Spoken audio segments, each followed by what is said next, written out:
Hi, everyone. We'll be getting started here in just a few moments. Now that we've got our chat working, if you want to let us know where you're joining us from geographically, kind of start getting to know where everyone is. We'll get started here in just a few moments. A lot of Massachusetts. Stillwater. All right. See, Alaska, Hawaii. Wow. Oh, hi, Joni. Peyton, Colorado. A couple of people from Puerto Rico. Central California, shout out, love it.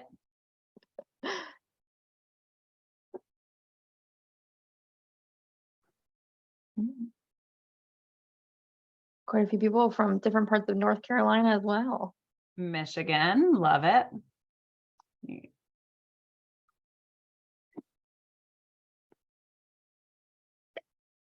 All right, awesome. Well, I'm going to go ahead and get us kicked off here. So my name is Dr. Rebecca Mears. I'm really excited to be joining you all.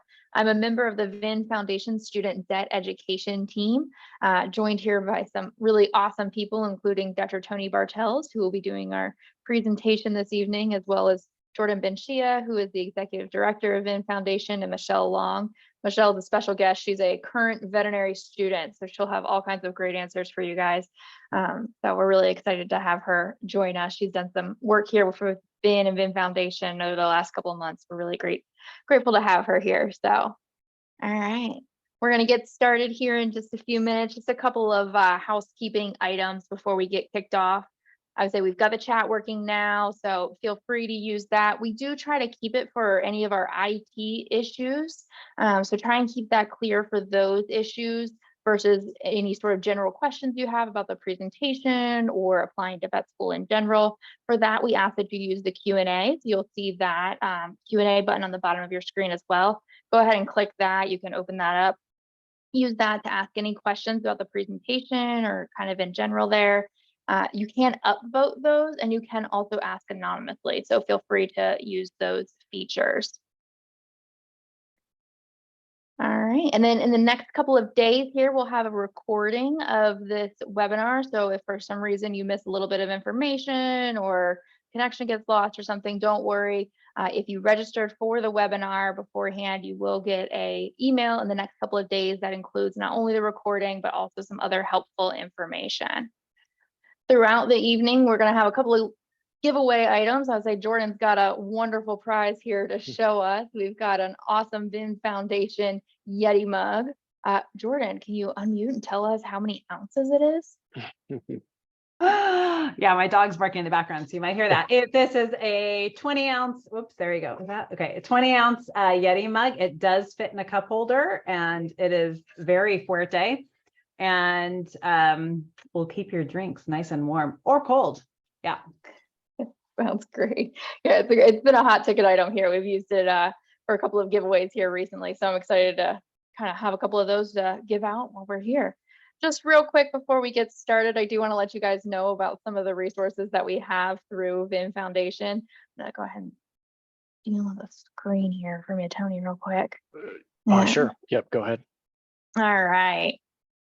So this here is our VIN Foundation website. I encourage you guys to explore. There's a couple of really great items that we have for you as a pre-veterinary student. So if you go to this I Am tab, there's a whole section here for you. So I am a pre-veterinary student.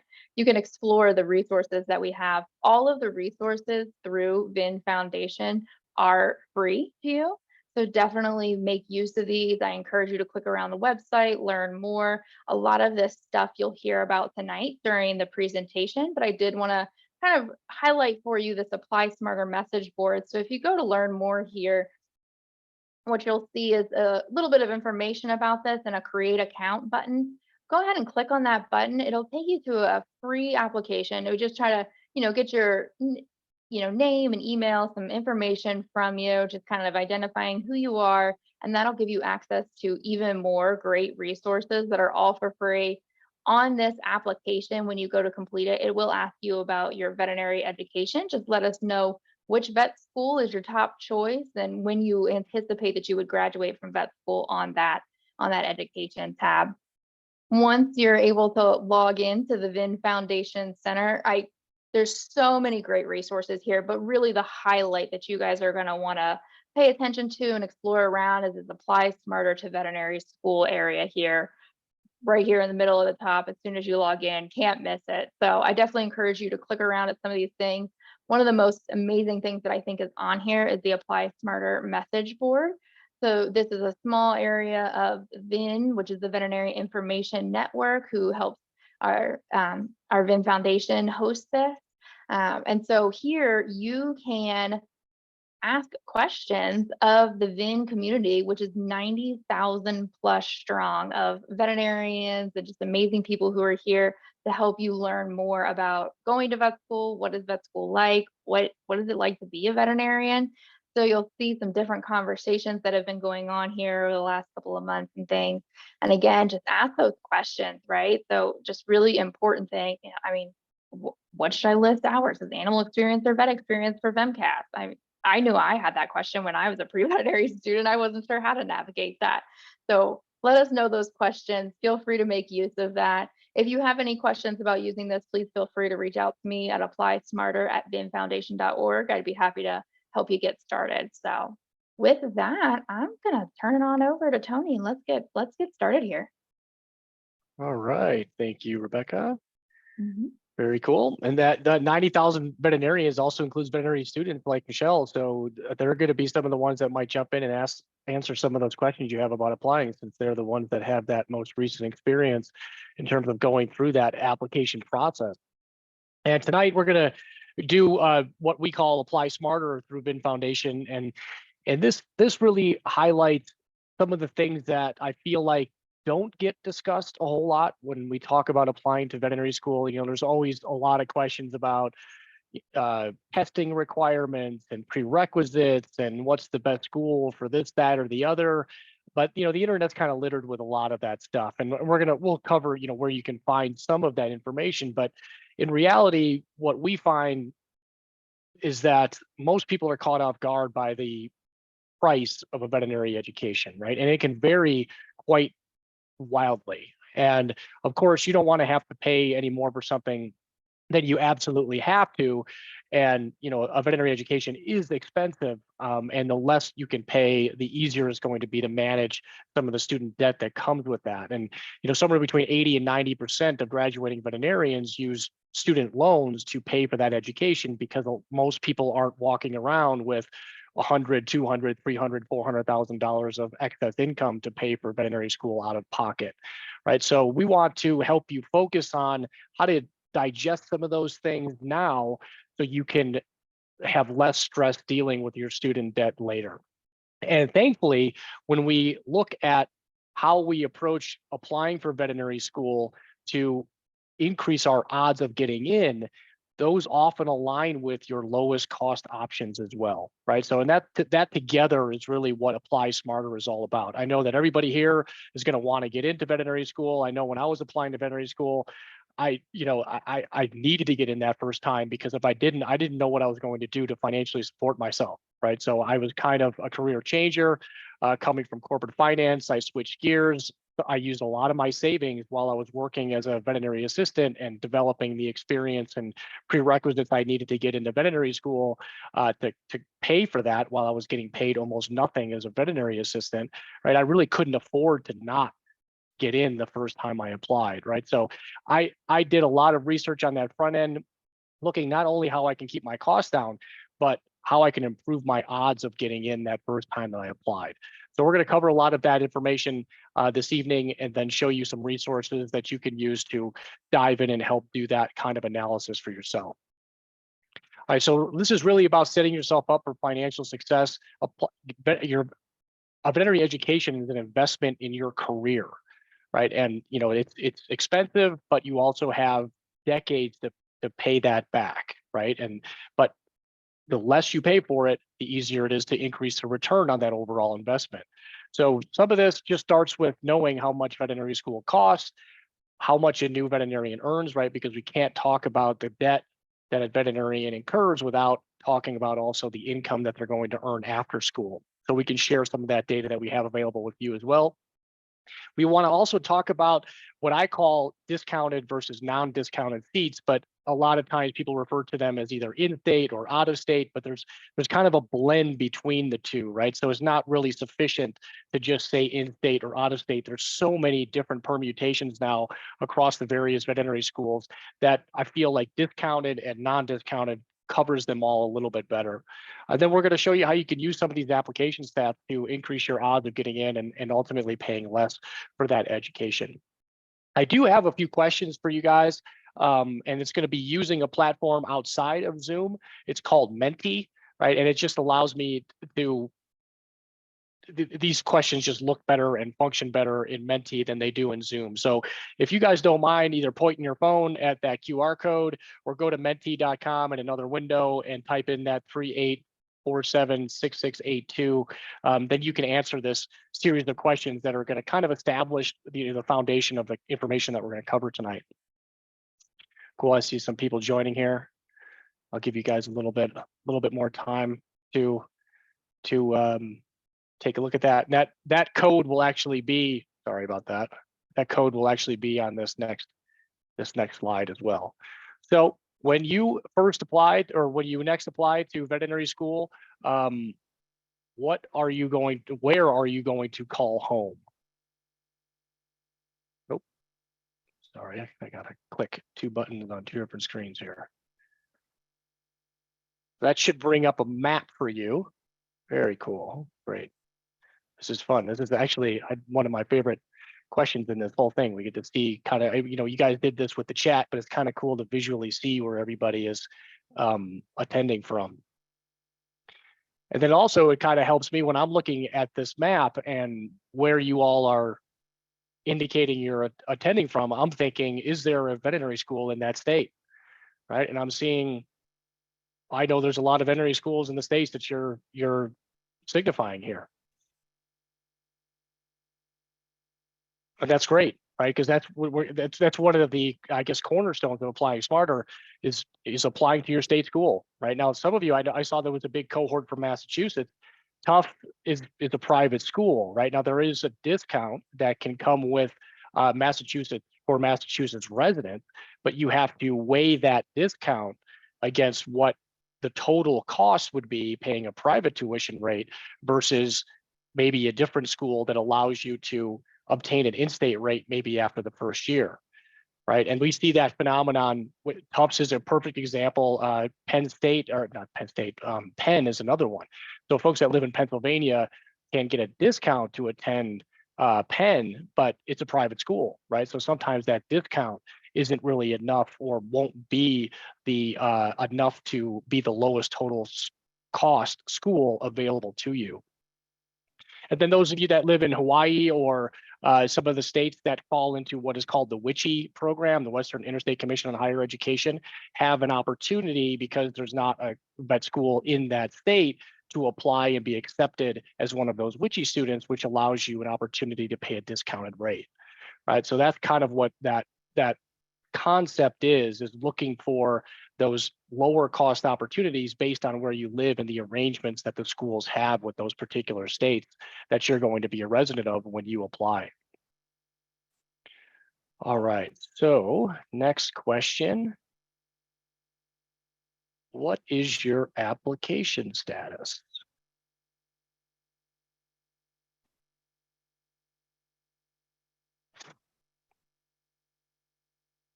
All right, somebody's already submitted their application. Excellent. Next cycle, cool. So this is going to be highly relevant.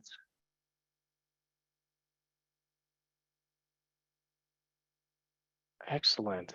So we got a good representation of those of you that have already submitted your applications and applying in the next cycle here that just opened. Great, thank you. And then now we're going to start getting into more of the meat. What schools are you going to apply to?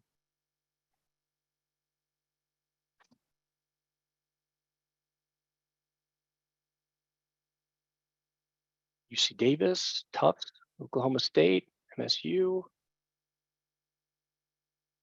Somebody's got their, maybe this is someone who's already applied, right? You got your list of 4 already there. Cornell, LIU, Tufts, and Penn, right? Those are all private schools. Well, Cornell's not. So Cornell's a state school, but those are, 3 of the 4 there.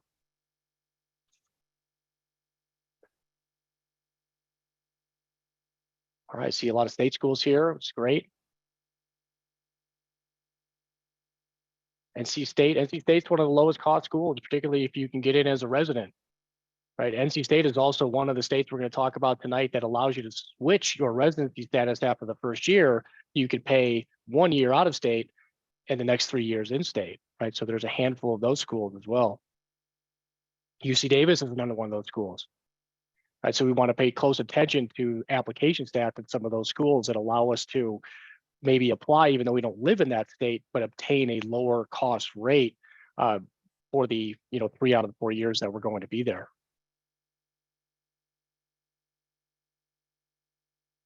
All right, very cool.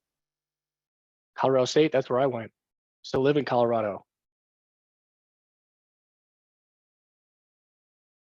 Excellent. Yeah, but Tony, they can't just pick a vet school because you live there. Yeah, well, I think everybody should live here. It's one of the most beautiful places on earth. All right. Now we're going to start asking some of the harder questions. How much will it cost you to become a veterinarian?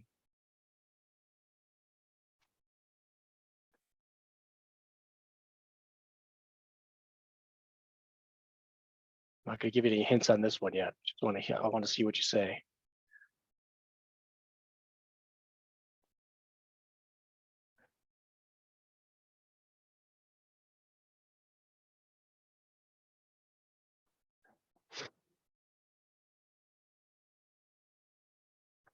All right, cool. So 20% of you not really sure. That's why you're here. That's great.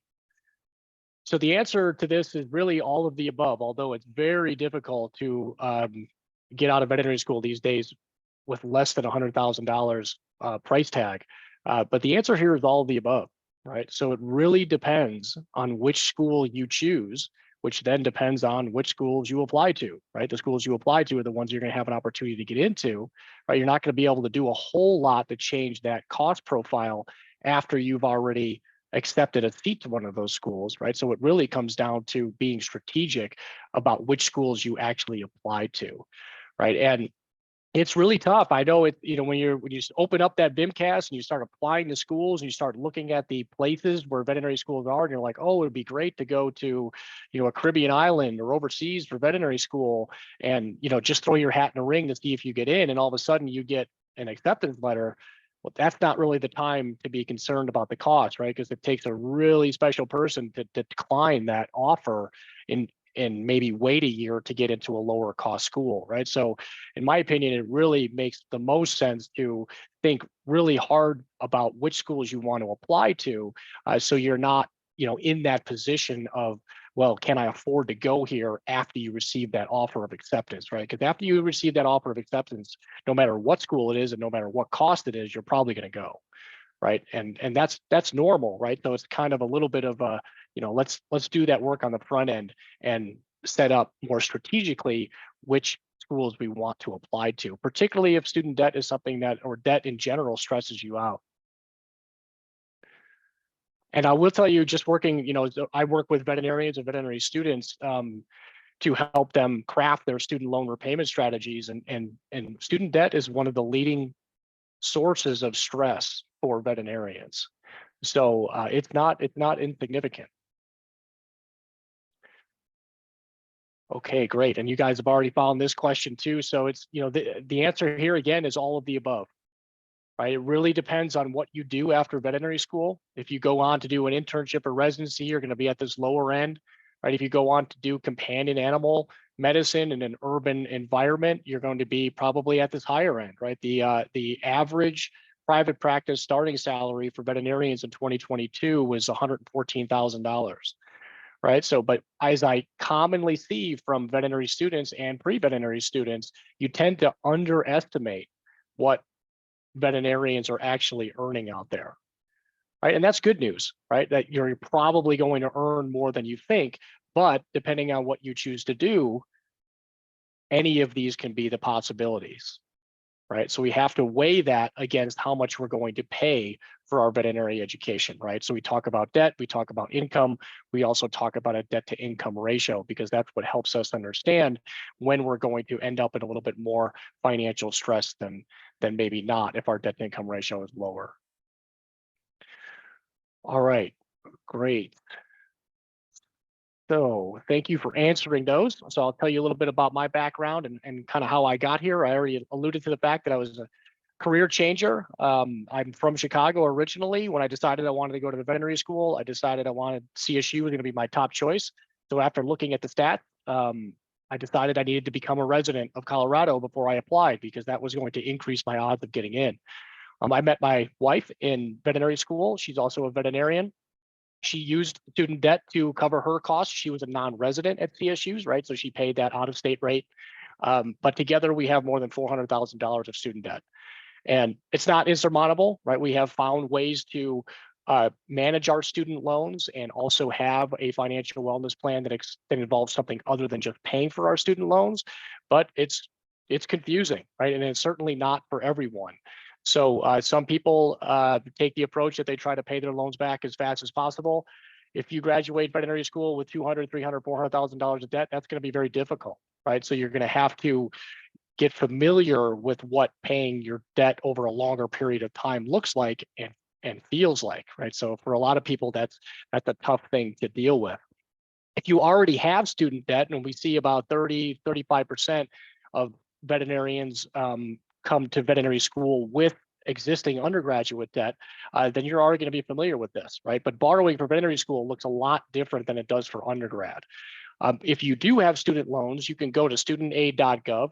You can obtain what we call the student aid data file. And we have a tool available on the Vint Foundation Student Debt Center that lets you upload that information into the Student Debt Center and analyze your current student loans, and then pick your veterinary school and see what adding additional loans will do to that cost, right? That's called the in-school loan estimator. And if we get an opportunity towards the end, I'll walk through what that looks like for you. Big picture, when we look at the various schools that are out there, and this data is a couple of years old, but it does a really good job of kind of giving you the overview of what the issue is here and why we take this approach, right? So when you graduate from veterinary school, the incomes, while they can vary wildly, particularly if you're going to do an internship or residency compared to maybe private practice or large animal or mixed animal, there's a tighter range of incomes. Right now, this median income excludes all of those people that are doing internships and residency. This is just private practice. So whether it's small animal, large animal, mixed animal, equine, they're all kind of in this same bucket here. And you can see that average is a little bit tighter. But depending on the school you choose, the debt can be wildly different, right? I've already been kind of alluding to this, but these private schools, Midwestern, Tuskegee, Western, Lincoln Memorial, Tufts, right? They're at the higher end of the scale because they're a private school. Almost everybody there pays that same higher rate. There is no in-state, out-of-state rate. So the graduates there tend to report a higher amount of debt than those that graduate, say, from a state school, right? Like Auburn or Florida, Louisiana State. And this is even a little misleading as well, because they don't break it out between the folks paying the in-state rate versus the out-of-state rate. They average them together, right? So if you average them together, it's going to look lower. We have schools down here at the lower end of the spectrum, Texas A&M, UC Davis. They tend to be some of the lower price schools. UC Davis is also one of those schools that allows you to change your residency status after the first year, right? So you're almost paying the in-state rate for all 4 years. That's how that is much lower. Texas A&M, very similar. Almost nobody pays the out-of-state rate there. So people can graduate at the lower end of the spectrum when it comes to student debt. Right, so we want to know those sorts of things when we're targeting our short list of schools to apply. Right, and that's, over time here, we've seen a pretty significant increase in the rate of debt, which corresponds to the rate of tuition increasing over time. And some schools have done a better job than others of keeping those tuition increases lower, right? So again, we see UC Davis has done a really good job at keeping that rate of increase very low, and that's because California there does a really good job of supporting those students in terms of they get, you know, almost everybody that's paying tuition there gets something on the order of $7,000 or $8,000 a year to defray some of those tuition costs, right? And that's a pretty unique situation, right? I don't see that across many of the other schools. But that just kind of Tony, gives you, oh, go ahead. Yeah, I would say we've actually got a couple of questions that relate to that data there. Is all of the information that you've just shared self-reported? So that, yeah, these are all from, well, not necessarily. So the data from this graph is self-reported, right? So there's a survey that goes out every year, or not every year, well, every year to fourth year or graduating veterinary students and asks them what their debt is and what their anticipated income is. This isn't self-reported. This is actually from the university data that the AVMA economic team has compiled over the years, right? So that the debt and income data is self-reported data from the students. This second graph is actually data collected from the schools by the AVMA economic team. There's a couple of new schools that we know are coming that aren't on there. Rowan was one that was mentioned. Do we know anything about tuition from those schools or how that might work?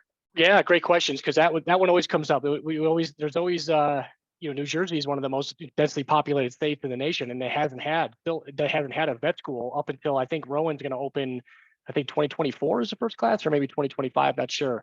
But it's a private school, right? So whether or not they're going to offer any kind of discounted rate to New Jersey residents remains to be seen. But, you know, I'm not looking for a lot of cost relief there for New Jersey residents, unfortunately. Right now, you might be closer to home, right? And maybe you can, you know, lower some of those living expense costs if you can commute, but it's probably not going to be on the lower end of the cost spectrum, even if you're from New Jersey. Right. So yeah, it's a good question. Good observation. Right. And one of the things that we see looking at a lot of the cost data for veterinary school, and this is, I think, a common misconception among pre-vets, is that if I could just get into Cornell or UC Davis or Penn, you know, they're going to pay me more money because I graduated from that school. Kind of like if you go to Harvard as a lawyer, you could expect, you know, to earn more just because you went to Harvard, right? But there isn't really a Harvard effect for veterinary school, right? What you earn is a function of the practice type you choose and where you choose to practice, right? So it's a market-based salary, and there really is no significant difference for a small animal veterinarian who went to Cornell versus a small animal veterinarian who went to Oklahoma State, right? If they both ended up practicing in Philadelphia, they would stand to earn a very similar income.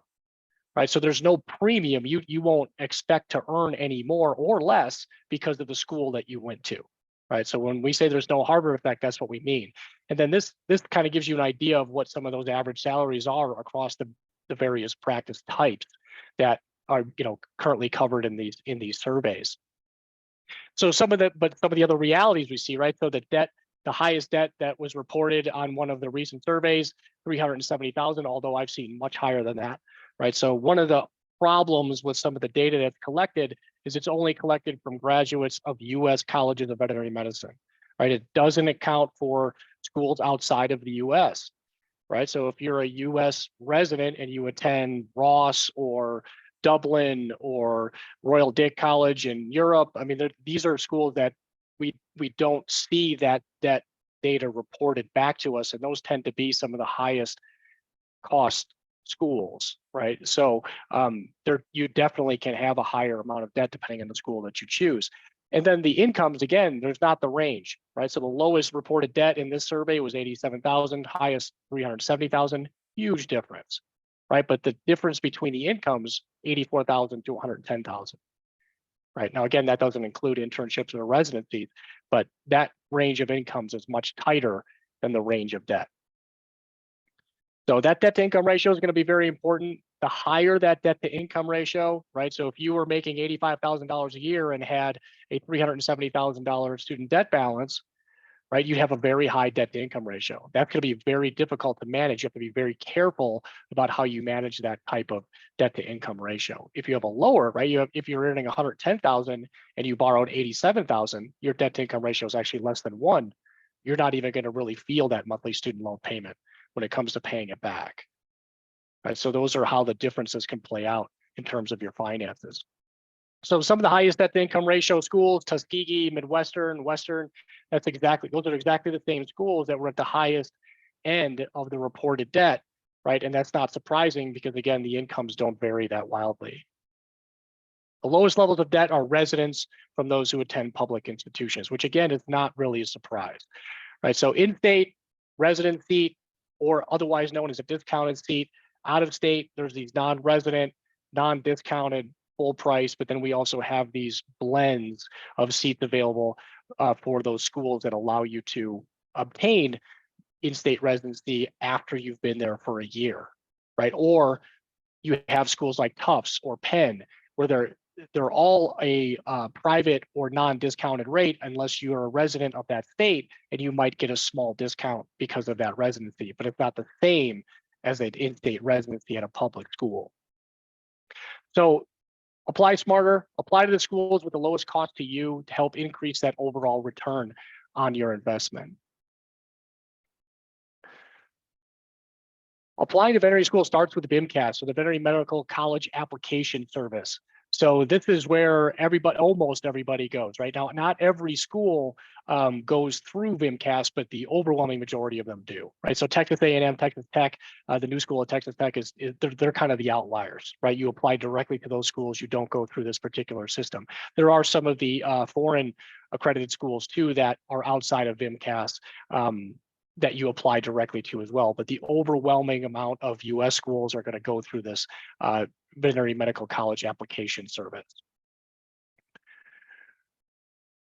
So when you apply smarter, this is beyond these, the prerequisites. Sure, you can look those up, and the AAVMC website actually has a really good breakdown of all the prerequisites by school, right? So you don't have to do all of that legwork yourself. Letters of recommendation, right? Those are going to be on you to find either from a vet or other people that you work to.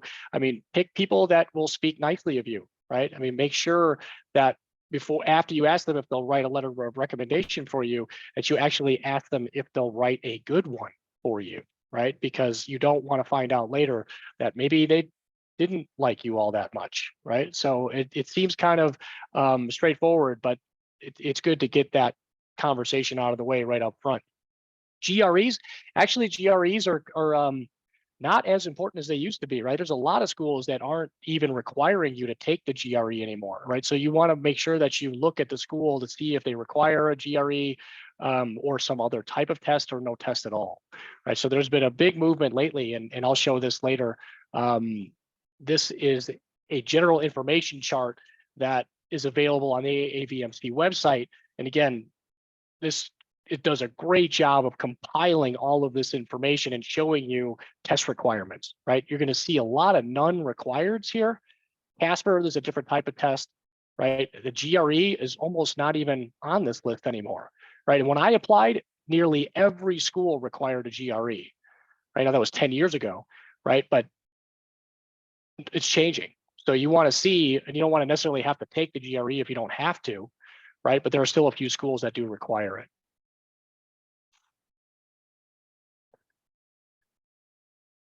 Target those schools that give you the best odds of getting in, and ideally the lowest cost to you. And sometimes you're going to find that those two things actually align. So is it hard to get into veterinary school? Everybody always says it's really, really hard to get into veterinary school.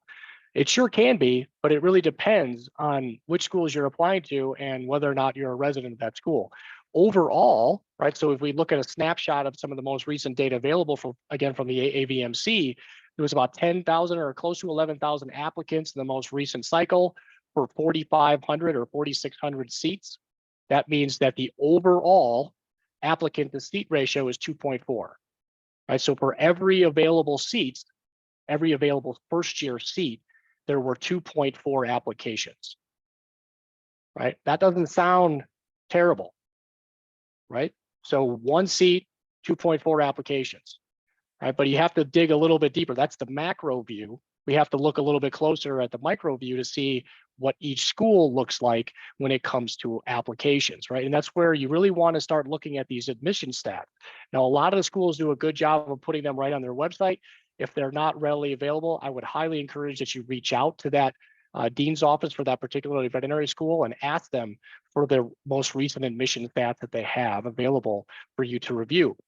And I've got two to highlight here just to give you an idea of what this looks like, right? So UC Davis, so there was a lot of California residents that were in attendance tonight, but UC Davis is one of these schools that does a great job of putting this information out there, right? So class of 2026, these are the people that just started veterinary school this past fall, right? So I can click on here and I can look at this breakdown of, there's a lot of great information on here, right? To the profile, the average GPA, right? But I'm also looking at California residency, non-resident. I know that they accept international schools. The question, or international applicants. Not all schools do. Right? That's a question that comes up frequently in these Apply Smarter. Do they take international applicants?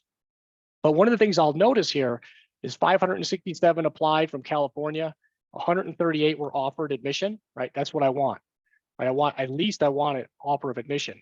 You know, an interview might get you that offer, right? But that offer of admission means I can say yes or no, right? So 138 out of the 567, there were 303 non-residents, 23 offered admission, right? So which pool would you rather be in, right? When it comes to getting an offer of admission from UC Davis, right? So 24% of California resident applicants were offered admission.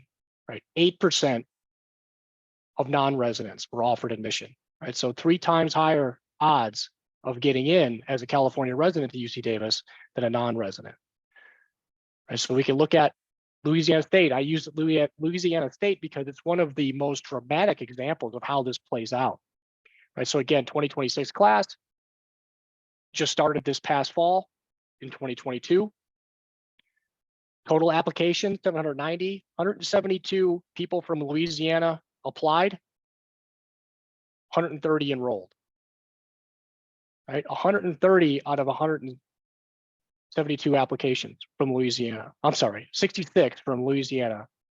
130 is the total class. 66 out of 172. Now, Louisiana also has a deal with Arkansas, right? Because Arkansas doesn't have a vet school yet. One of those ones that keeps tossing around the idea of starting their own vet school, but they haven't quite committed to it. But a handful of folks from Arkansas will be accepted to Louisiana and Louisiana State, and they will pay an in-state rate. So 44 applied from Arkansas, 17 enrolled. From other states, 574, 17.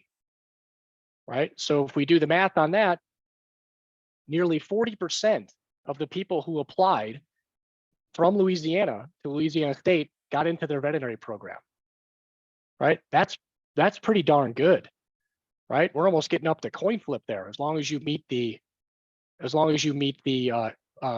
requirements to have your application considered, 38% of them got in. 39% from Arkansas got into those available seats that they have at Louisiana State. 8% of the non-residents.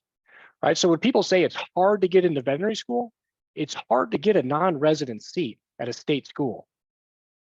Right. It's not as hard to get an in-state seat if you're a resident of that state. Right. So that's what I really want folks to take away from those odds. Now, when it comes to the private schools, it's a little bit more difficult, right? Because it's like being a non-resident for all of the seats.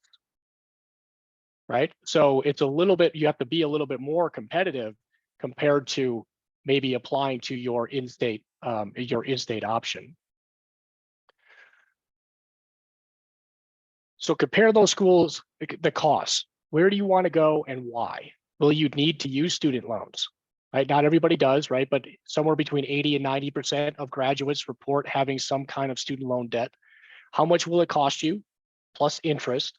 Right now, we have been living through a wonderful period here where there is no interest accruing on student debt because of the pandemic forbearance benefits, but that's likely going to change.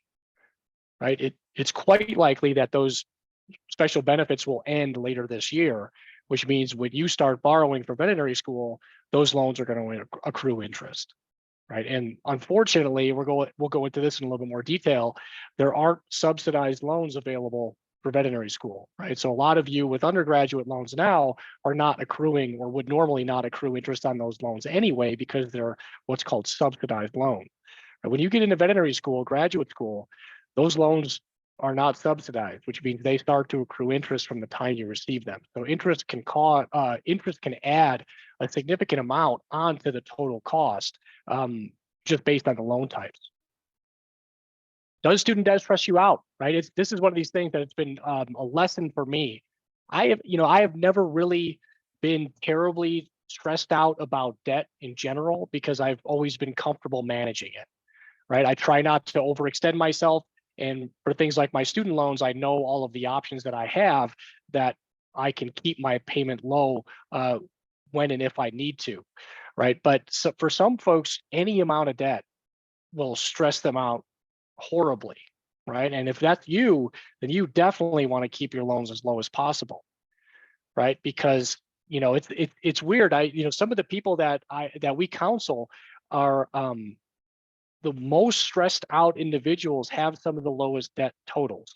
Now that's once we get them past that initial shock of having the debt in general and how to manage it and pay it back, they'll be fine, right? But if you've got, $300,000 of student debt and you feel like you need to pay it off before you can do anything else, that's going to be tough to fix, right? So the best position to put yourself in there is to not be $300,000 in student debt, right? And that comes with choosing the school strategically so you lessen that likelihood of that happening. Is there a discounted tuition rate for you? The answer is always yes, right? This is where this always came up, right? So because New Jersey is the most densely populated state in the nation, there's always somebody at one of these Apply Smarters that's from New Jersey. The odds will tell us that. And they say, I don't have a vet school in my state, right? Okay, fair, you don't. But there are a handful of veterinary schools that allow you to switch your residency after the first year so you can pay in-state tuition 3 out of the 4 years. That's a pretty good deal. Right now, you're probably going to have to be a really good candidate to get those seats because everybody wants one of those seats. Right. And one of the other alternatives, if you can manage it, is to move to one of those states that is your top choice and establish residency, like I did for Colorado. Right now, not everybody can do that, but if you have the ability to do so, that's another way to increase your odds of getting a discounted tuition rate and increase your odds of acceptance. What are your estimated living expenses, right? So, living expenses are part of what you're going to have to borrow, and there will be student loans available for you to cover those living expenses, but the tuition is the lion's share of the cost, right? The tuition dwarfs the living expenses. A lot of narratives you're going to find out there is that, veterinary students are just living high on the hog and you're all driving BMWs, and that's why you have $300,000 of student debt. It's not true. They have $300,000 of student debt because they chose a school that has a $60,000 a year price tag for the tuition, right? The living expenses are a fraction of the tuition for those highest price tag schools. And then looking at which of those schools provide scholarships. Not every school will provide scholarships, grants, and other financial assistance. Some schools are excellent at it, like UC Davis that I covered earlier, right? And generally the state schools are very good at providing grants and scholarship opportunities.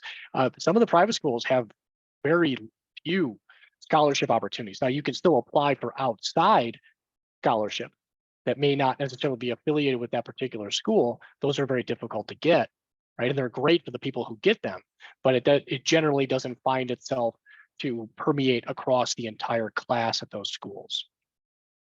All right, and this is some old data, but I think it does a really good job of kind of showing you where you will end up depending on which school category that you focus on, right? So public means state school, right? So a resident at a state school, non-resident at a state school tend to have, some of the resident here tend to have the lower reported student debt totals, right? At the private schools, right, it's higher, right? And these numbers are very close to the same, again, because there really isn't a difference between the tuition rates, regardless of whether or not you live in that particular state, right? For like Penn or Tufts.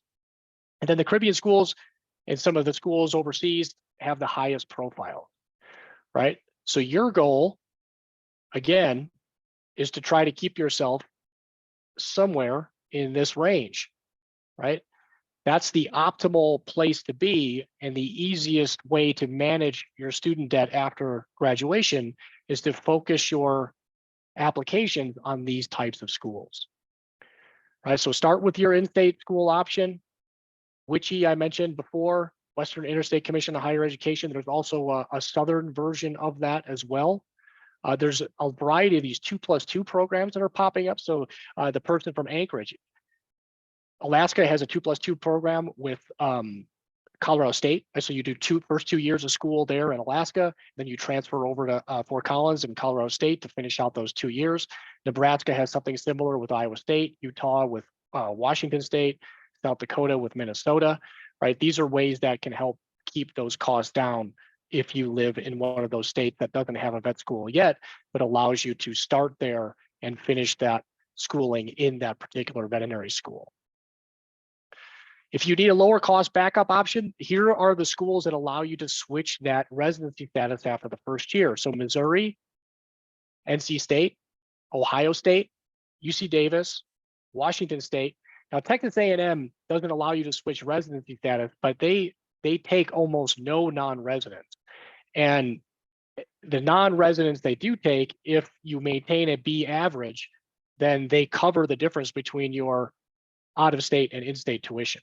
So again, that's one of the reasons why Texas A&M is repeatedly at the lowest end of the reported student debt for their graduates, because nearly no one pays the out-of-state rate, and they do a really good job of keeping that tuition reasonable. So that's a pretty good collection of schools to apply to. 1, 2, 3, 4, 5, 6, plus whatever state school you might have access to. That's a pretty good collection of schools to apply to. A couple of great questions here in the Q&A, Tony. Yep. For some of the programs that go year round, like for example, University of Arizona, obviously we don't have a graduating class from there yet, but would that Soon, save you yeah. money tuition wise if you went to school year round?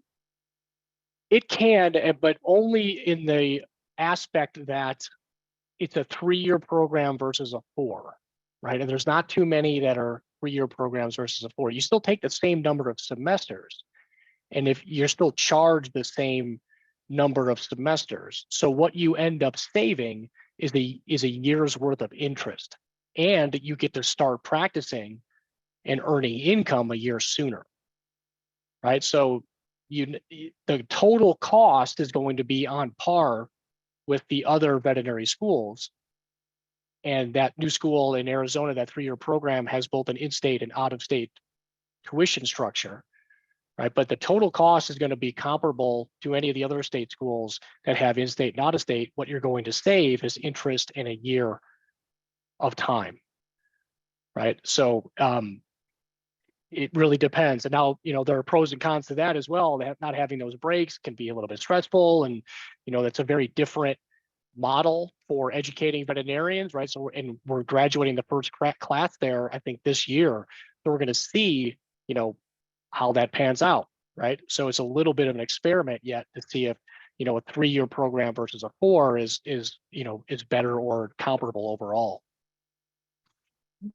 There's another question here about knowing that the vet schools have such a high favorability towards in-state students that your chances of getting in are so much better if you have an in-state spot available to you.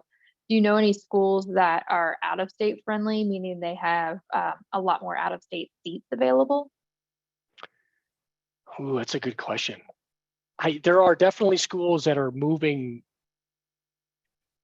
into that 50-50 or even, tipping over into a higher share of non-resident versus resident seats. But I don't know that necessarily favors your odds of getting in. Again, usually when you look at a kind of, pull up Louisiana again here, let's say that they increase the number of out-of-state seats to I don't know, 75, right? I mean, you still have so many more applicants coming to them from an out-of-state pool that, maybe those odds would improve a little bit, but they're still not going to be anywhere close to the in-state applying to the available state seat, right? So it's a good question. I'd have to dive in a little bit deeper into some of the non-resident schools, but I don't think you're going to find any,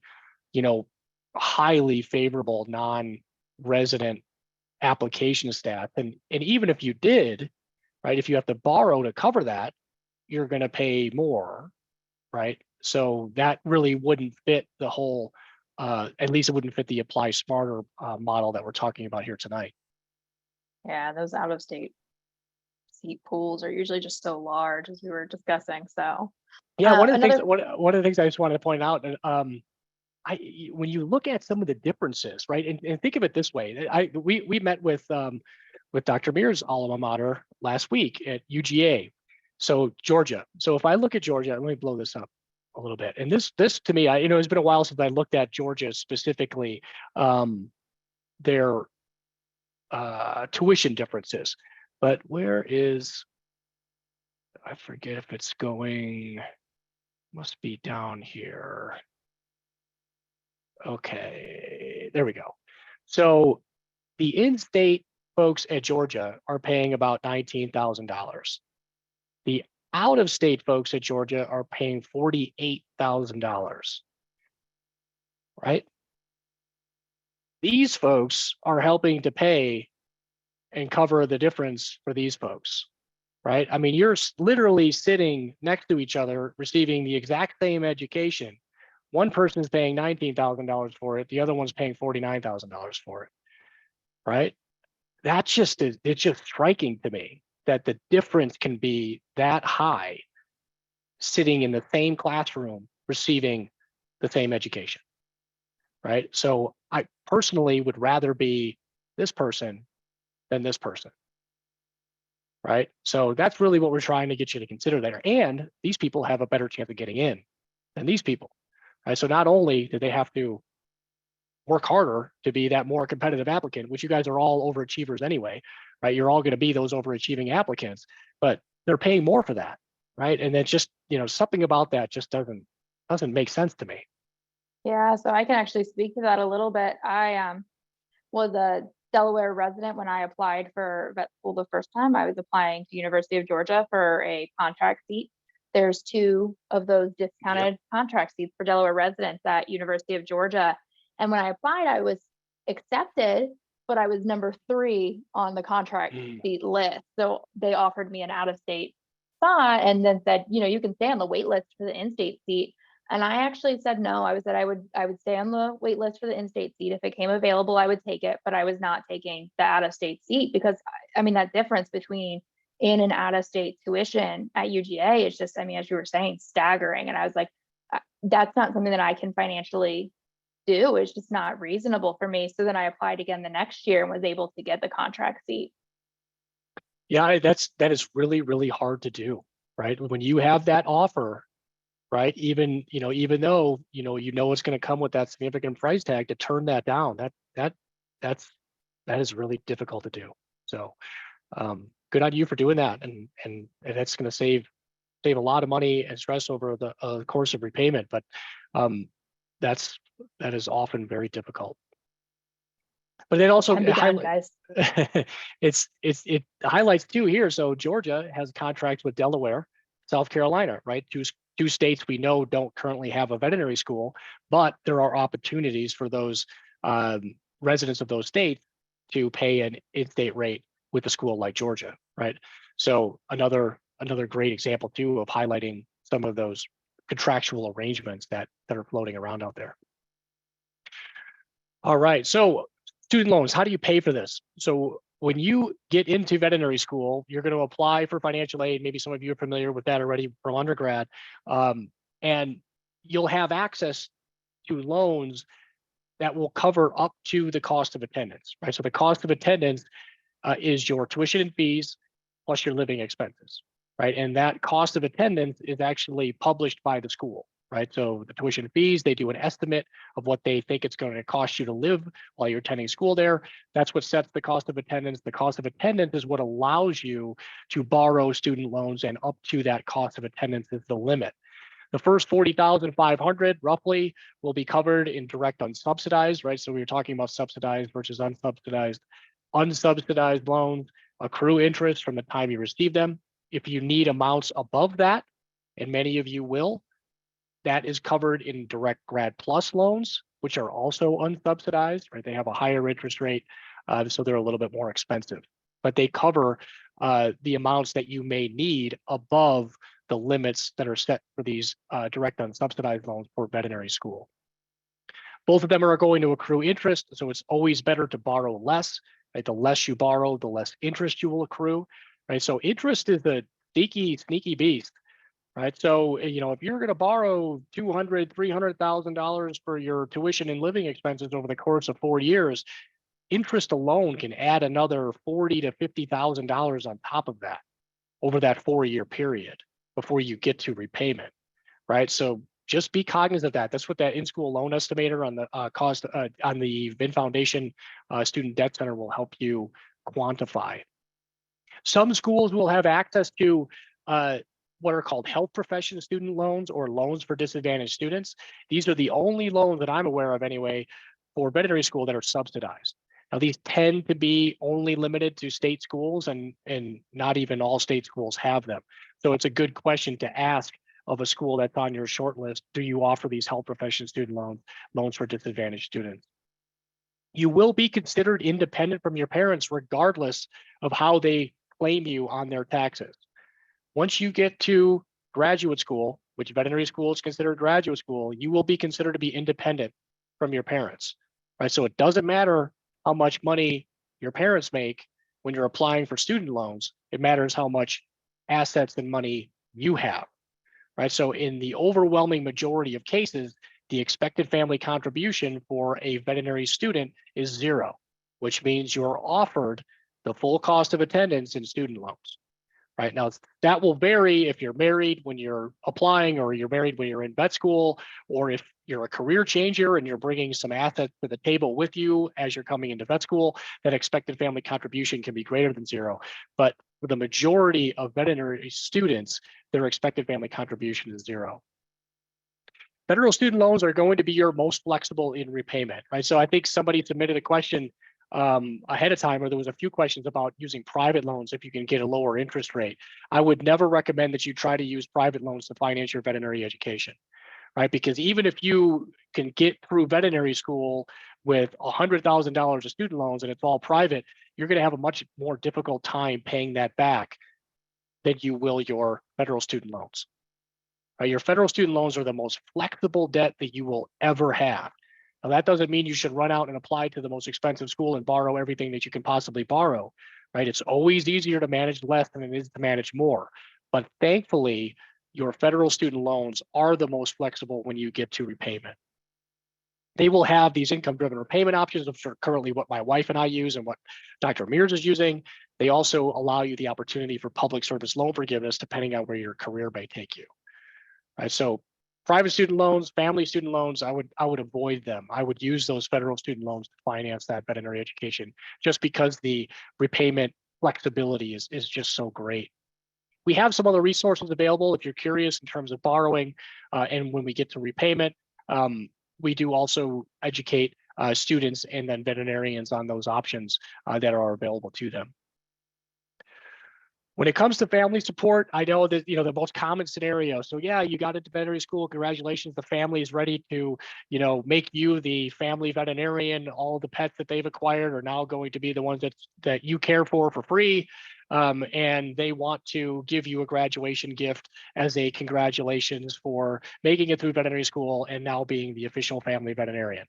It would be better if they gave you some of that money up front than after. Right? Because if you get the money up front, you can borrow less, you'll have less interest that accrues, and then also the tax consequences are more favorable for that type of payment towards tuition rather than a gift to you after you've already borrowed everything that you've borrowed and accrued all of the interest, right? So if that is part of the discussion with your family in terms of how you're going to pay for veterinary school, encourage them to maybe gift you some of that money up front, ideally the first year, because that's going to be the most expensive for everybody, because those are the loans that accrue interest for the longest period of time. So the less you can borrow for that first year, the less interest you'll accrue. Generally speaking, I avoid private student loans. They should be unnecessary. Again, as an independent graduate student, you will have access to federal student loans up to the cost of attendance. There shouldn't be a reason that you need to borrow any more than that.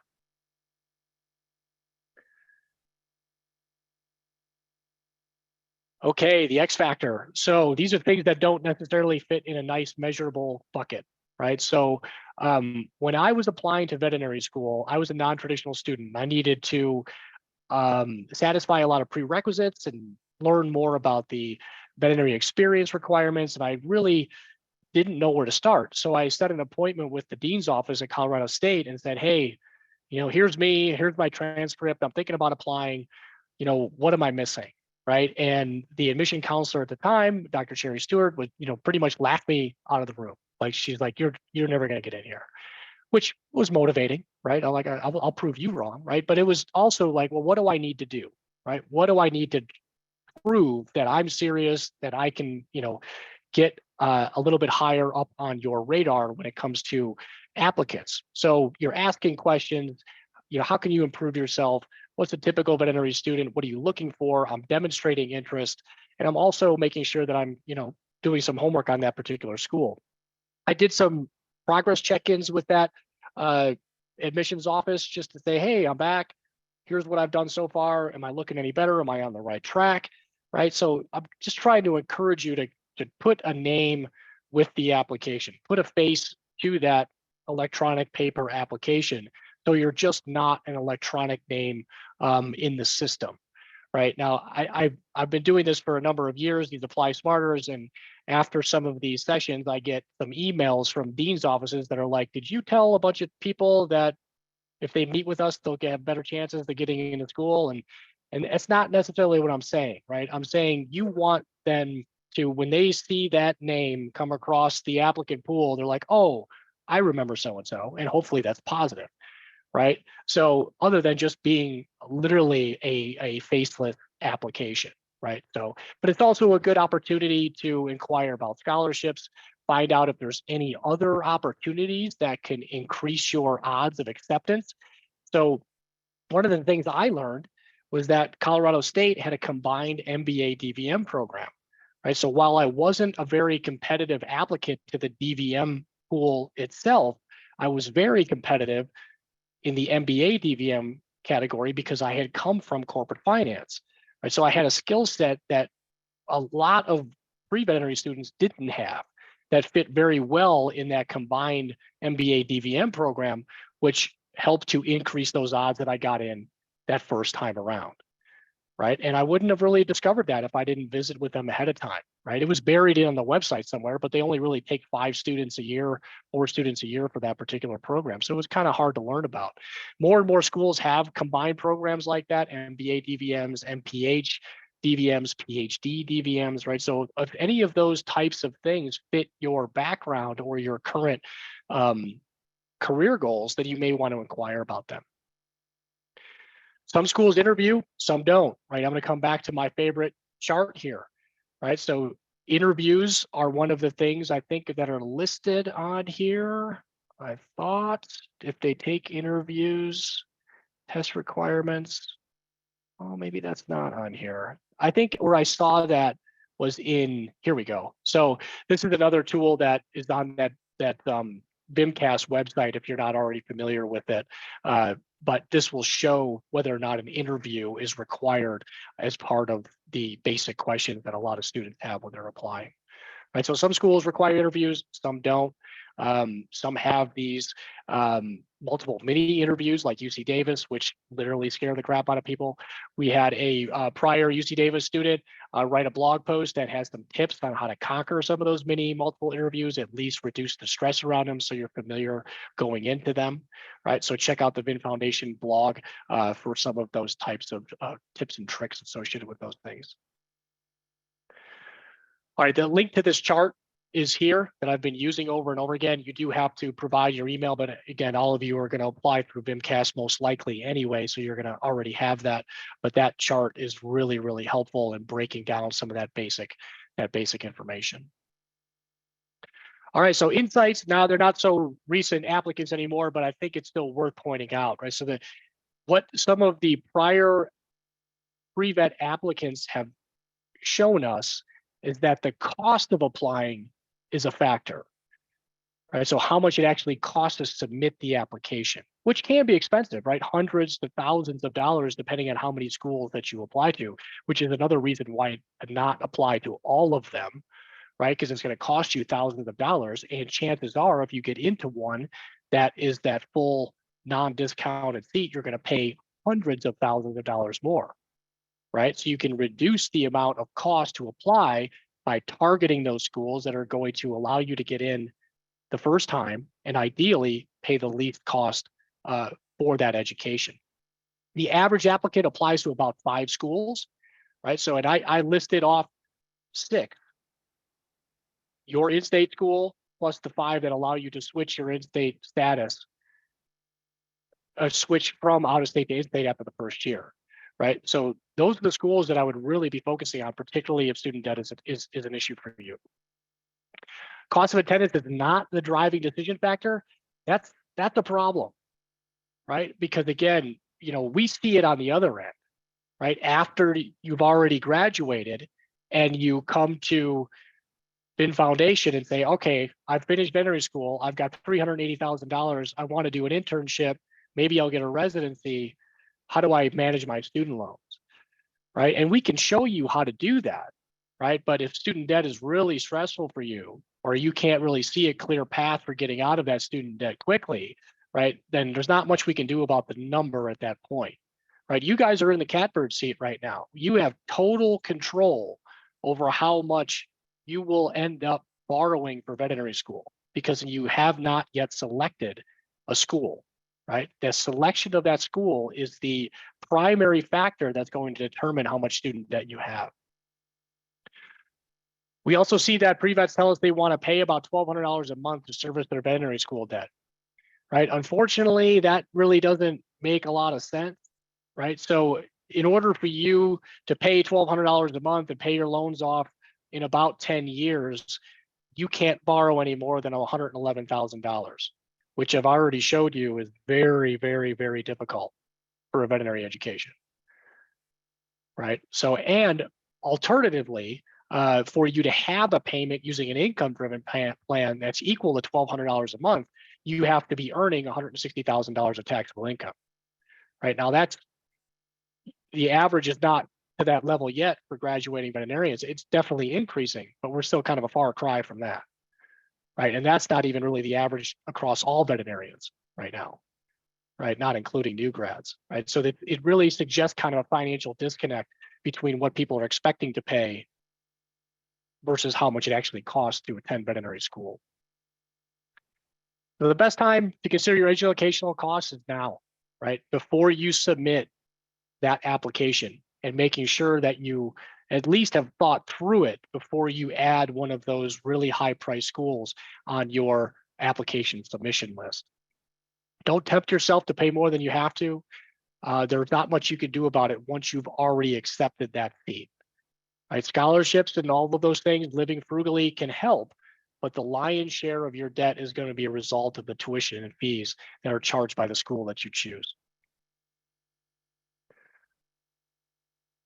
All right, so the applying smarter, your best odds of acceptance usually align with your least expensive options, right? Win-win, right? There's not that Harvard effect for veterinary medicine. Just because you attend Cornell as a non-resident doesn't mean there's going to be any more or any fewer doors open for you, right? So focus on those lowest cost schools and then really, once you're in school, focus on what it is that you want to do in veterinary medicine, right? All of those schools will give you an opportunity to do whatever you want as a veterinarian, right? Really, veterinary school is about what you make of it, and where that's going to be what, determines where you end up, right? But you're not going to automatically earn more or earn less because of a school that you choose. Explore those creative options, right? There's tons of different opportunities out there with those 2+2 programs, those opportunities like Witchy, that cover schools that if you live in a state that may not have a veterinary school right now, right? So look for those opportunities and really explore those. Here's a list of resources available.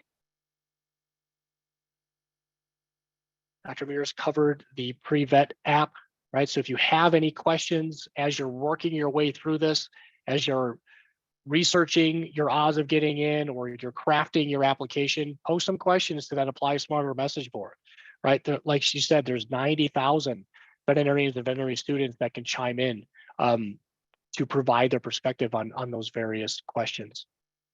Yeah, for example, there's been quite a few questions in the Q&A about the Casper test. That's not something I'm super familiar with, but I know we do have some members of the community that are, so that would be great questions to ask there. Yeah, that's not something I'm familiar with either. It wasn't even around when I was applying to veterinary school, and I haven't taken it, so it's not something I can speak very intelligently on.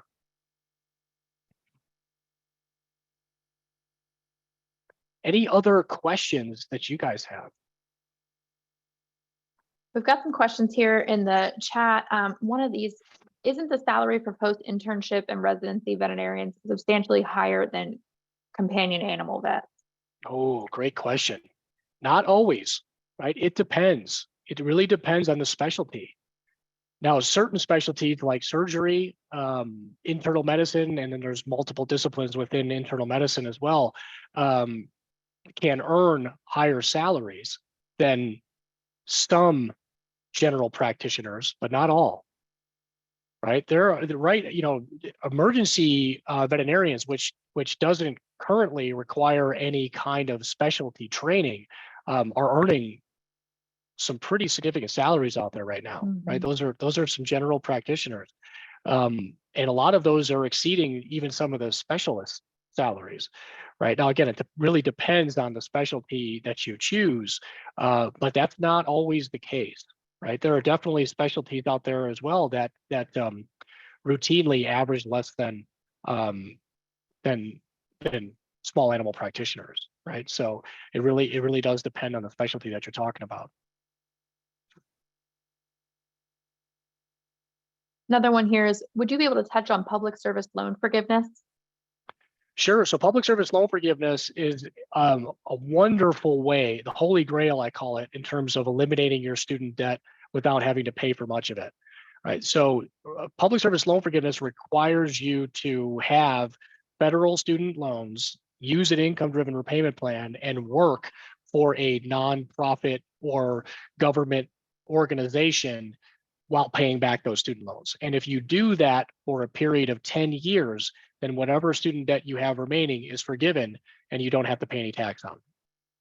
Right, so that is a wonderful opportunity to eliminate student debt relatively quickly without paying very much for it. Now, that said, the way that veterinary medicine is set up doesn't lend itself well to public service loan forgiveness, right? So if you look at veterinary medicine compared to, say, human medicine, the majority of human medicine is set up as a nonprofit structure. Not entirely, but a lot of it. Veterinary medicine is exactly the opposite, right? All of the veterinary schools are nonprofits, and shelters, zoos, aquariums, a lot of them are nonprofits. But the majority of practitioners work in private practice, right? So private practice is not eligible for public service loan forgiveness. So while there are opportunities for public service loan forgiveness in veterinary medicine, it's not as ubiquitous as it might be for, say, the human medical field. I'm going to pull a question that was sent in before the webinar got started by email. We had someone who emailed in about the cost of education map and the different numbers that are presented there. Would you be able to touch on that? Sure.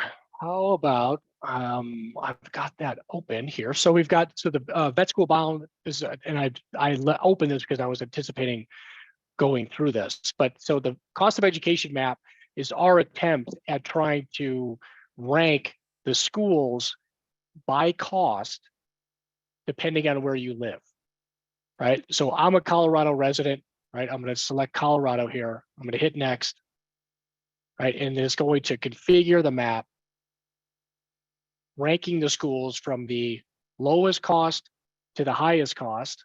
Oh, it must have timed out on me. I'm going to start that over again. Colorado. Next. And it'll rank them from the highest cost to the, I'm sorry, the lowest cost to the highest cost, 1 being the lowest, currently 52 being the highest, depending on where I live. Right. And one of the things that in the numbers here, you know, we're constantly working to update these. Some of these are the tuition and fees data are a couple of years old now, but we're working on updating that. But the concepts are generally the same. Right. So what this is illustrating is that North Carolina State is the least expensive school for me as a Colorado resident. Right. And how can that be? That's because North Carolina State is one of those schools that allows me to pay the in-state rate after the first year, right? So that's how, and if you click on any of these, it will give you kind of that cost breakdown. So the resident tuition, that's for the full 4 years if I actually applied as a North Carolina resident, right? Plus living expenses. Right now as a non-resident, I'm going to pay a little bit more than that, but only because I'm paying 1 year out of state, the next 3 years in state, plus the living expenses.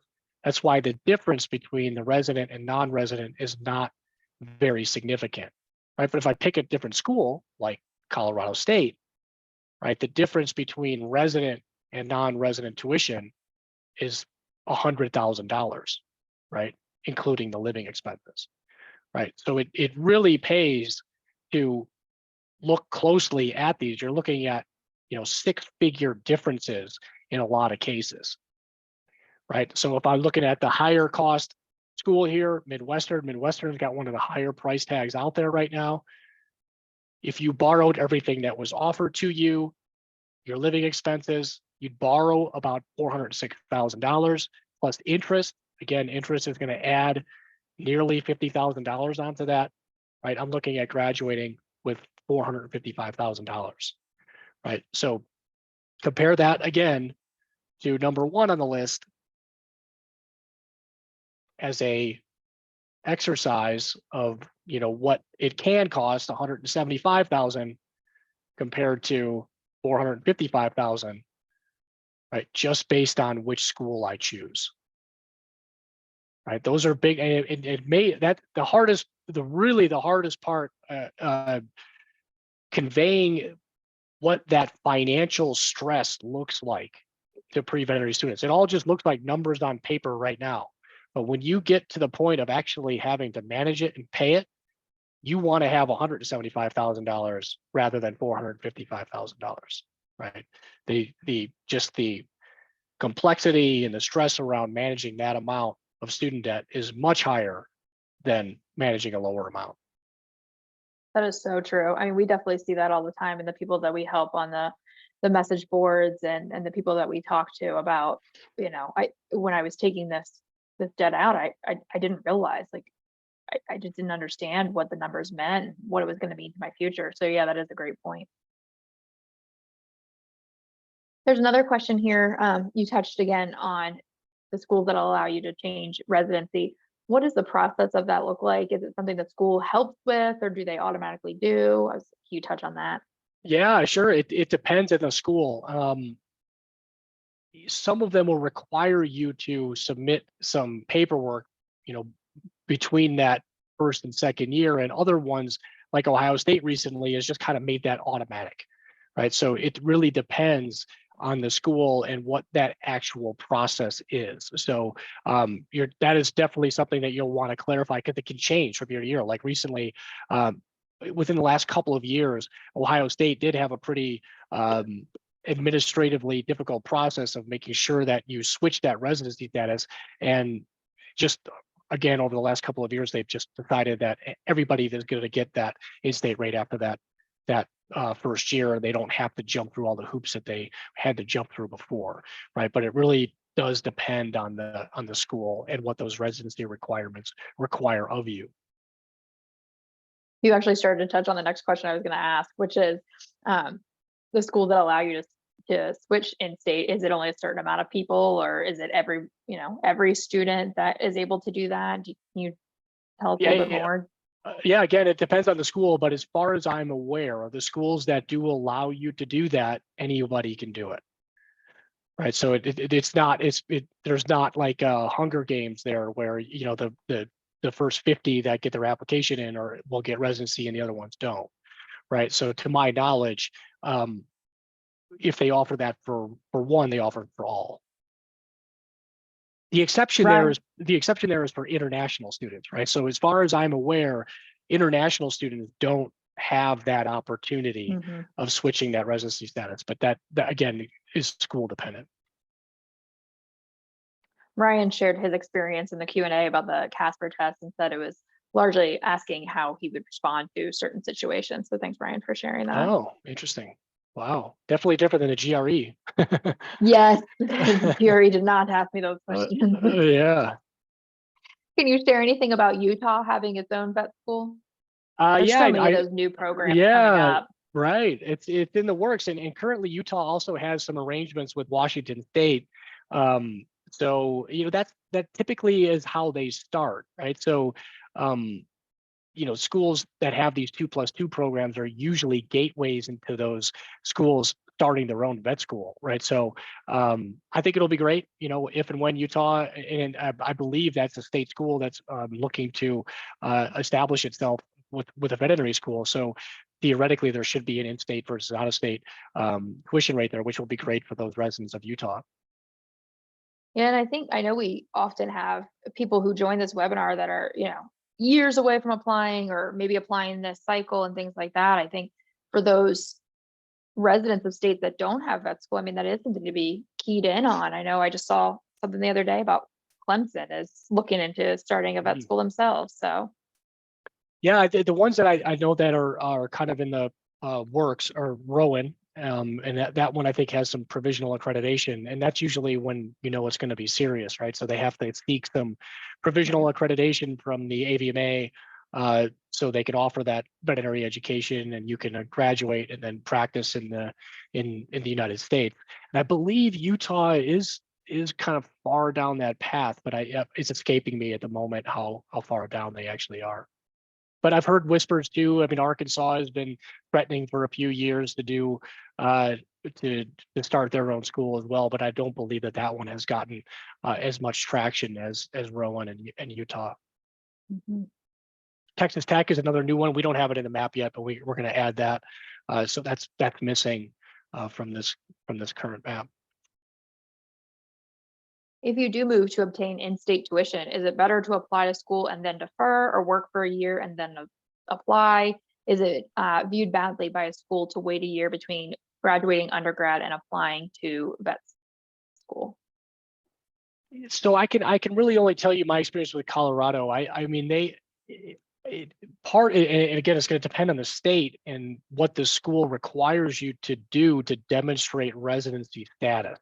Now, when I moved to Colorado, I had to automatically wait a year, right? Because I had to live in Colorado, establish residency, which meant I had to get a driver's license and file a state tax return in Colorado before Colorado State would even look at me as a resident applicant, right? So I don't think that the schools really look at how long you've been living in a state when you're applying. It's just whether or not you meet those residency requirements when you apply, right? So that's the threshold, is what does the school require me to do to demonstrate residency eligibility when I'm applying, and it's a yes or no. Yeah, for Georgia, when I applied, if I had taken that out of state spot that first year when it was offered, I was not able to change my residency to get in-state tuition after that, right? So even if I did establish myself as a Georgia resident and do all that process, I was still locked into an out-of-state tuition rate at that time. If I had wanted to move to Georgia, I would have had to do it a year in advance in order to establish residency. So that way, when and a year in advance of applying to vet school, because the way Georgia did it was, I mean, it depended on what you said on that application. Right. That's a great point. I think it is very, it's very, if I kind of take a step back, if you apply as a non-resident and then try to switch your status to resident, it can be difficult, right? And so a lot of the state schools particularly try to avoid that, right? Because they don't want people necessarily, working the system in that manner, right? The state schools were set up so people would have a discounted rate for the people who live there in the hope that they were going to stay there, right, and contribute to those state economies, right? So, just be a little bit cognizant of what those residency requirements are and what you need to do to meet them before you throw your hat in the ring, right? Because it can often be quite difficult to switch that after you've kind of declared yourself one way or the other. The exception to that are these schools that do allow for you to receive that lower tuition rate after being there for a year, right? That's why those schools are so special, right? So, those are kind of the golden goose right now, right? Those are the ones that are really, I feel like, should get the most focus when you're looking to apply to veterinary school, particularly if you have to use student loans. Got another question here. Is it economical to get your DVM and PhD in those specialized programs a few schools offer? Economical. How do you define that? That's a tough one, because the PhD program ones have you in school for a long time, right? So that's a tough one to answer, because you're really putting off your earnings for a significant period of time, right? So, and I think you really, really, really have to kind of be committed to that research and PhD realm, right? Because it's, not every person can stomach, 7+ years of grad school, right? So I don't know that I would look at that one necessarily as an economical one. That would be one that I'd look at more from a, does this align with my interests and career goals one? And if it helps you to get in, sooner than you otherwise might, then great, right? Yeah, I absolutely agree with those dual degree with the PhD programs. It definitely depends on what your career goals are. I mean, if you need a PhD in that field in order to do what you want to do, then yeah, that's a little bit of a different conversation. If you're interested in those programs, definitely feel free to reach out to me. I will say with the combined MBA DVM, the way that Colorado State runs that, or at least they ran it when I was there, was that you start, it's 5 years instead of 4, and you do the MBA in the first 2 years mostly, while you're in vet school. That was extremely difficult, right? I mean, there were the first 2 years I had something like 28 credits per semester. So, my head was spinning, right? So you had veterinary classes during the day, you had MBA classes at night. So they're very, I mean, they can be ways to get in a little bit easier, but man, they are also very, very intense. So, I don't want to give the impression that it's just some kind of backdoor way to get into veterinary school. It's pretty difficult to complete some of those combined programs, and not everybody makes them through those. So we lost a few people along the way because, again, it's highly stressful. What is the benefit of an MBA as a veterinarian? Oh, there's tons. I mean, there was a bunch of different studies that were commissioned before, or as I was kind of working my way through veterinary school, that identified one of the major issues in veterinary medicine was that we spend so much time studying life sciences and biology that we're not very good business people, right? So that tries to cure that, right? So you're trying to educate some folks, give them some expand upon folks that already have a business background, train them in business at, to be practice owners or work for some of the larger corporate players in veterinary medicine, or generally just bring more of a business mind frame to veterinary medicine that for a long period of time had been missing.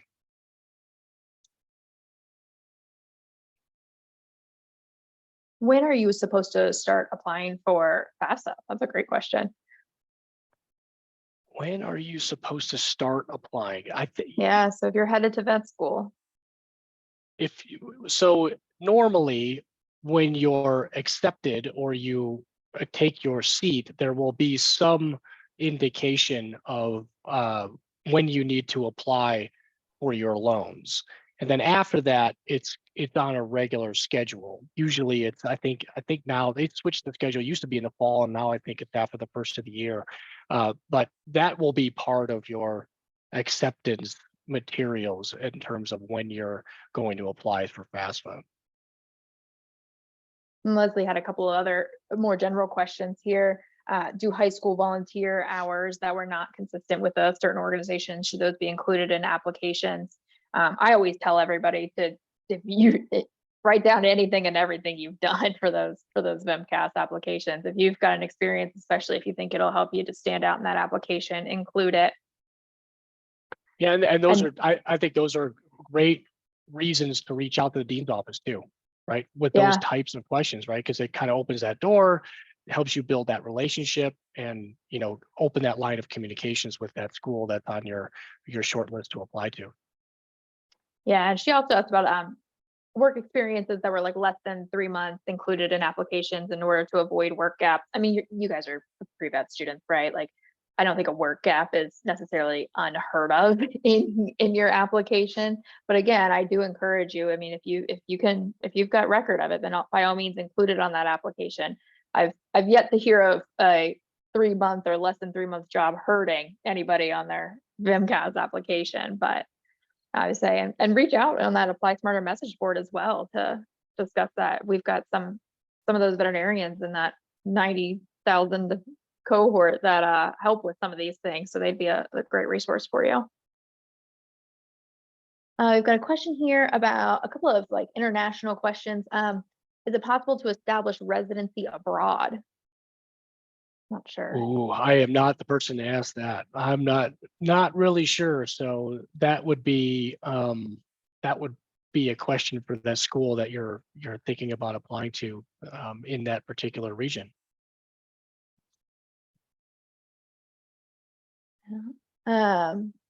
Mary had asked if it was possible to be a graduate assistant for a sport in vet school pertaining to the hours of time students may have for work.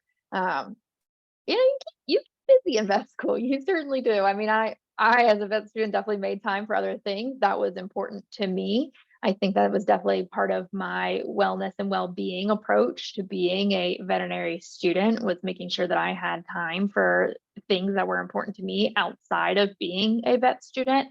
But that is definitely a different thing for everybody, especially depending on what your career goals are, how important it is for, if you're looking at internship and residency applications down the line, and, is your class rank going to be super important to you, or, as I say, are you kind of headed a different direction? So I'm not sure if Michelle's maybe able to unmute if she has anything additional to chime in about being a vet student and having other things going on. Yeah, I can. So you can definitely work while in vet school. It's super common, at least for my class.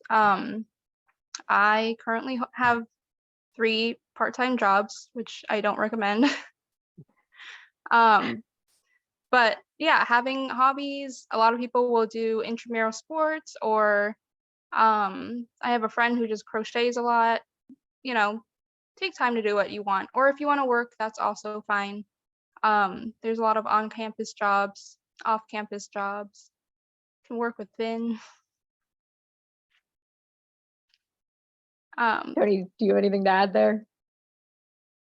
Yeah, I was able to do as part of the MBA DVM, I got to be a finance TA for one of the professors in the finance department, so that helped. And worked for the bookstore too, but I also learned how to fly fish when I was in veterinary school. So I found some time for hobbies as well. So definitely a balance between, what you want to do and what you need to do in terms of making ends meet as well. The fly fishing comment reminds me there is a answer in the Q&A here for what type Oh, of fish you were is you it were showing off. was it from the Alaska person? Oh, Brianna, where are you from? You'll have to let us know. What was the answer? I'm gonna butcher that. Chinook salmon? No, so this one down here at the bottom is actually a kokanee, right? Which Oh, is Jules which got it there in the chat. yeah, right. So Colorado, we're landlocked, right? So they're considered to be kokanee salmon. So and then this is a cutbow, which is a cross between a cutthroat and a rainbow. Oh, Jules got it there in the chat. There were a couple of questions here about as an international student, could you just touch again on that, or if you are able to establish an in-state residency as a international student? Yeah, that is something that's gonna be highly dependent on the school, right? Because it's a little bit easier for folks who already are US citizens to establish residency in different states. But when you're talking about establishing residency in a state as a non-US resident, that's a completely different ballgame, right? So that's something that I would encourage you to reach out to the respective school and ask them if that's a possibility for you to do. And even if you are able to do it, will that have an impact on your tuition, right? So I don't know the answers to those questions. Yeah, definitely reach out to those schools, I think. We've got a question here about how long is too long after undergrad to apply to vet school? Do the prereqs you take in undergrad ever expire? That's actually a great question. I faced that. So I had a fair bit of time between my first prereqs and then actually applying for vet school. And I did face the expiring issue. For the schools that I was looking at, not all schools had the same requirements. So I would definitely encourage you to reach out to the admissions office of the schools that you're looking at and ask them more of those questions. How long is too long after undergrad to apply to vet school? There is no limit as far as like when you decide to do that. I mean, as Tony was sharing, he's a second career veterinarian. I found my way to vet school a little bit later on in my life as well. I mean, there's people who end up in vet school at all times. Doesn't mean, you need to reach out to those admissions office and talk to them about how old some of those prereqs are. Yeah, absolutely. But I would say I wouldn't let how long ago that was stop you until you look a little bit further into it. Yeah, I've met with it's just in helping them manage their student loans after. I mean, people that have actually gone to veterinary school after they've retired from other careers. Right now, some of them may want to see some more recent documentation that you can handle, the rigors of grad school. So they may require you to take a series of courses, even if you maybe met those prereqs decades ago. Right, they may require a more recent version of some classes to show that you can actually sustain some schooling. So but another good reason to reach out to that dean's office if that's a situation that you're in. We're going to have this as our last question. It's a little bit of a deep issue. Do you know how true it is that Ross is a nonprofit school? So they would charge everyone the same price. Are there other schools like this? So Ross is actually a for-profit school, right? So it's not a nonprofit. Ross is a little bit of a different beast. Plenty of great veterinarians have graduated from there every year. They continue to do so. Ross has been in a little bit of hot water recently with some of the borrower defense claims about people saying,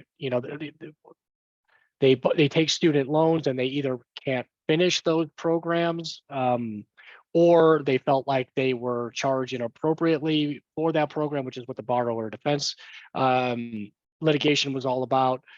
So some of those folks may see some of their student debt extinguished. but it highlights some of the differences among those schools, and whether or not that's something that you think that you want to pursue or potentially be involved in. But Ross also has a higher attrition rate, meaning not everybody that finishes or finishes there than a lot of the other veterinary schools, which is how you can end up with student debt and still not actually be a veterinarian. So there are definitely considerations when it comes to schools like Ross, before you apply. So it's definitely a different one compared to the other schools that are currently most of the schools in the US, which are usually nonprofits. Right now, there are some private nonprofits as well, like Midwestern and Western. That doesn't tend to matter so much, right? But the private schools, whether they're a for-profit or a nonprofit, from what we covered tonight, is there's not a lot of opportunity for paying a lower rate, right? And that's really, I think, probably the most important aspect, is that the state schools generally have opportunities for you to pay a much lower rate than the private schools. We actually had a couple of questions kind of sneak in here at the end. I'll go ahead and ask them. Is it better to apply early to vet school? It might help to know a little bit more about what you mean by early. The other one is, does the amount of debt change if you live close to a school and won't be under the category of having that high of an amount of living expenses? Ooh, that's a good one. I guess it depends on what living close means, right? If you're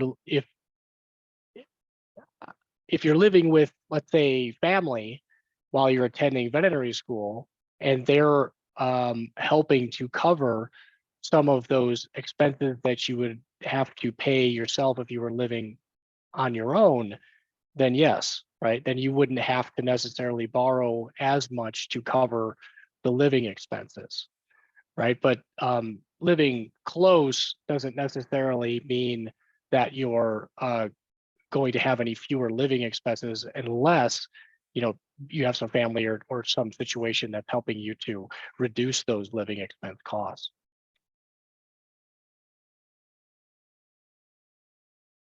All right. I didn't get any more context about the apply early for vet school. I know for myself, I applied once I was able to, right? So I looked at my prerequisites, what classes did I need to have for the schools that I was applying to. I had only applied to where I could get an in-state spot through a contract seat because of my state of residence. And so then as I was wrapping up those prerequisites, I was able to go ahead and complete the VEMCAS application. I completed my prerequisites throughout the remainder of that academic year, because you can have a couple of pending courses and still go ahead and apply for that upcoming cycle. So for myself, that's how I approached it. I'm not quite sure if that answers your question. I hope it does a little bit.